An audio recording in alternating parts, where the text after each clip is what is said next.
Hello everyone, welcome to Bambatha Kamancinza TV. I'm here to update you of what's happening on Inimba namhlanje mhla ka-20 March 2026. Okay, sikhumbule izolo ukuthi abakancane behlele i-family meeting njengenhlala yenza uzosho ukuthi uAzanda akanasigudla azosithola. Namhlanje uAzanda uyabagive babuza khona ukuthi emva kwesikhathi esingaka izama ukwenza ukuhle kulo mndeni kodwa akekho umfisela ukuhle.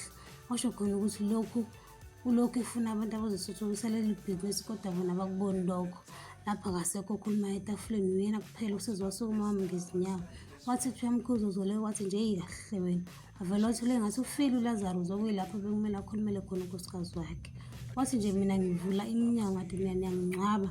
Wathi ngamanemene kabi nina. Waqeda wahamba wasukuma noma wakho amlandela. Amabandla omndeni ahlukana kancane kancane uhlathi uvela athatha isikhwama sakhe aphuma abhekele kanjalo noya ngathatha ezakhe isikhwama esinencwadi aphuma abhekele. Uthumeka imeyobheka ubuyange egameni lakhe for ukuthi azodla i-breakfast akabangisa umfica.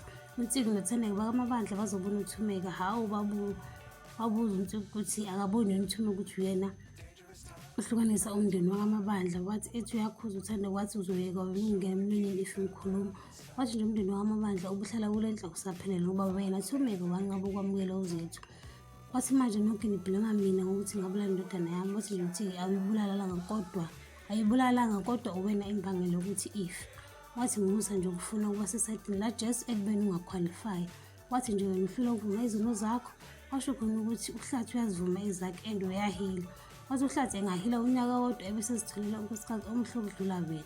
Washo khona ukuthi awukho uhambe uyosibuka esibukweni akusiyolo ngeliso sitshela ukuthi uyona. Lapho uThumeka usejikijele ngisho isikhwama sikaNtsiki eminyango usho khona ukuthi akaphumi umzini wakhe.